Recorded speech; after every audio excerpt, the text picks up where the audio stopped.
আমরা কথা দিচ্ছি যে আগামী দিনে আমাদের দলের নাম ব্যবহার করে যে কেউ কোনো ধরনের অপরাধমূলক কর্মকাণ্ডে যদি জড়িত হয়, কোনো ধরনের অনিয়ম এবং অবৈধ কাজের সাথে লিপ্ত হয়, তাদের বিরুদ্ধে অবশ্যই জোরালো পদক্ষেপ নেওয়া হবে। আমরা বাংলাদেশি জাতীয়তাবাদে বিশ্বাস করি এবং আমরা চাই যে আগামী দিনে বাংলাদেশ রাষ্ট্র একটি শক্তিশালী এবং সমৃদ্ধ রাষ্ট্র হিসেবে এই দক্ষিণ পূর্ব এশিয়ার অন্যতম শক্তিশালী রাষ্ট্র হিসেবে গড়ে উঠুক। আমাদের এই নগরীর বিভিন্ন সমস্যা রয়েছে, যেই সমস্যাগুলো আমি নিজেও এই এলাকার বাসিন্দা, তাই সকল সমস্যার সম্বন্ধে আমাদের দলের পক্ষ থেকেও যেরকম একটি গভীর পরিকল্পনা রয়েছে, এই সমস্যাগুলোকে চিহ্নিত করা হয়েছে কিভাবে নিরসন করা যায়। পাশাপাশি আমি অতীতে ঢাকা দক্ষিণ সিটি কর্পোরেশনের বিএনপির পক্ষ থেকে মেয়র প্রার্থী ছিলাম এবং পরবর্তীকালে আমাদের এই নগরীর বিভিন্ন সমস্যা নিয়ে আমাদের দলের বিভিন্ন ফোরামে আমি কাজ করে চলেছি। আমাদের এখানে গ্যাসের সংকটটা এখন সবচেয়ে বড় সংকট হিসেবে দাঁড়িয়েছে, যে আমি যেখানেই যাই সেখানে আমাদের মা বোনেরা, গৃহিণীরা, ওনারা আমার কাছে এই বিষয়ে একটা অভিযোগ দেন এবং এটার একটা সমাধান চান। তা আমি আপনাদেরকে বলতে চাই যে এই গ্যাসের সংকটটি আসলে আমাদের একটা জাতীয় সমস্যা। এর পাশাপাশি এই গ্যাস পাইপলাইনটি অত্যন্ত পুরনো, 70 বছর পুরনো একটি পাইপলাইন। এর উন্নতিকরণ প্রয়োজন রয়েছে এবং এটাকে নতুনভাবে আমাদের যে অপরিকল্পিত নগরায়নের ফলে আজকে যে নানাবিধ সমস্যার মধ্যে আমরা রয়েছি, তার অন্যতম একটি সমস্যা আমাদের এই অবকাঠামো, যার মধ্যে গ্যাস পাইপলাইনও পড়ে। এই আমাদের যে বিল্ডিং কোড অনুযায়ী এই অঞ্চলে যে রাস্তা রয়েছে সেই অনুযায়ী কিন্তু আমাদের ভবনগুলো নির্মিত হয় নাই। যে পরিমাণ বা যে উচ্চতা বা যে ঘনত্ব বসতি নিয়ে আমাদের ভবনগুলো নির্মাণ হওয়ার কথা ছিল, তার থেকে বহুগুণ বেশি উচ্চ তালার ভবন নির্মিত হয়েছে এবং আমাদের জনসংখ্যা এখানে যে পরিমাণ আমরা ধারণ ক্ষমতা, তার চেয়ে অনেক অনেক গুণ বেশি জনসংখ্যা এক জায়গায় বসবাস করছে, যার ফলে আমাদের যানজট, আমি মনে করি যে ঢাকার একজন বাসিন্দা হিসেবে আমাদের অন্যতম সবচাইতে বড় সমস্যা যদি হয় সেটা হলো আমাদের যানজট। এই যানজটের কারণে আমাদের ঘন্টার পর ঘন্টা অপচয় হচ্ছে, আমাদের জীবন থেকে এই সময়গুলো চলে যাচ্ছে। পাশাপাশি এর বড় একটা অর্থনৈতিক ক্ষতি রয়েছে। এই ঘন্টার পর ঘন্টা যখন আমরা জ্বালানি পুড়াচ্ছি, এর ফলে কিন্তু আমাদের দূষণ, বায়ু দূষণ বিশেষত পরিমাণ বেড়ে যাচ্ছে এবং শব্দ দূষণও বাড়ছে, যার ফলে কিন্তু আমাদের এই দূষণজনিত কারণে রোগীর সংখ্যা বেড়ে যাচ্ছে, যার ফলে আমাদের স্বাস্থ্য ব্যবস্থায়ও এর একটা প্রভাব পড়ছে। অতএব একটার সাথে কিন্তু আরেকটা সংযুক্তি রয়েছে।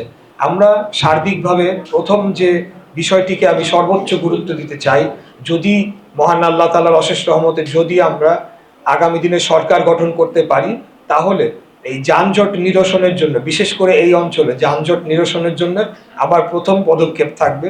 এর মধ্যে আসলে রাতারাতি তো সব সমস্যার সমাধান সম্ভব নয়। আমরা যদি এখন মিথ্যা প্রতিশ্রুতি দিতে পারি অনেক, বিশেষ করে রাজনীতিবিদদের এই স্বভাব রয়েছে, এই অভ্যাস রয়েছে, বিশেষ করে নির্বাচনের আগে আমরা এসে আপনাদেরকে নানানমুখী প্রতিশ্রুতি দিয়ে যাই, পরবর্তীকালে এগুলো আর বাস্তবায়নে আমাদের তেমন উদ্যোগ থাকে না। আমরা সেই ধারার রাজনীতিরই পরিবর্তন করতে চাই।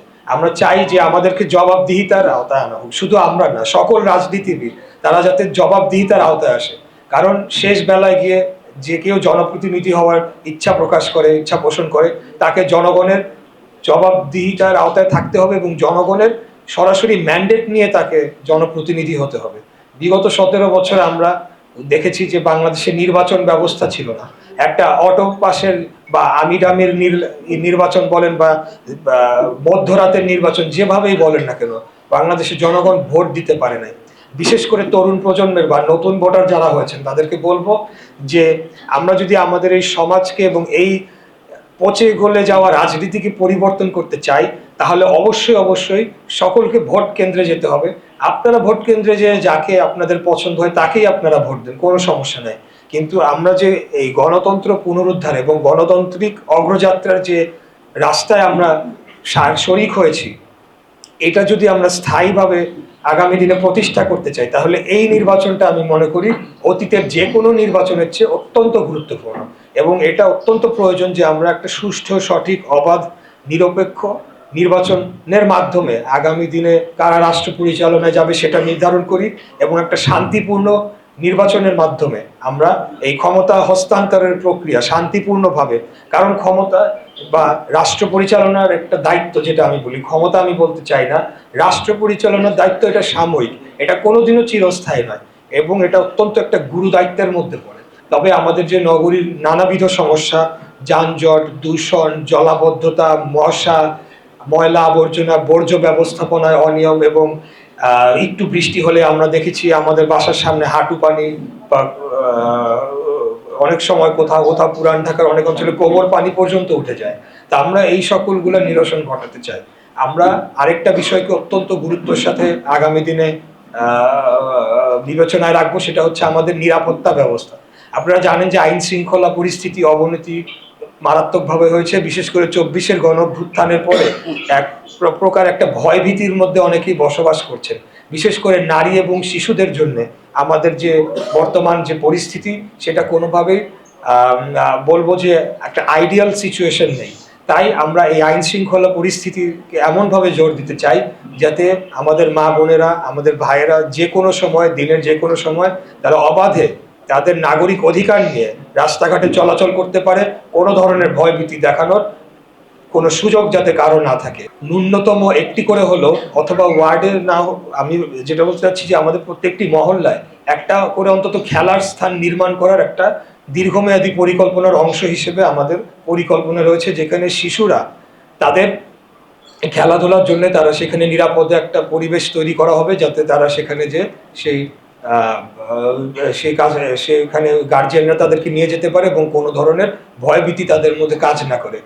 আরেকটি শেষ বিষয় বলতে চাই যে আমরা কথা দিচ্ছি যে আগামী দিনে আমাদের দলের নাম ব্যবহার করে যে কেউ কোনো ধরনের অপরাধমূলক কর্মকাণ্ডে যদি জড়িত হয়, কোনো ধরনের অনিয়ম এবং অবৈধ কাজের সাথে লিপ্ত হয়, তাদের বিরুদ্ধে অবশ্যই জোরালো পদক্ষেপ নেওয়া হবে এবং কোনোভাবেই আমরা এটাকে সমর্থন করি না, আগামী দিনেও সমর্থন করব না ইনশাআল্লাহ। অগ্রযাত্রা প্রতিদিন, নির্ভীক প্রত্যয়ে উজ্জীবিত।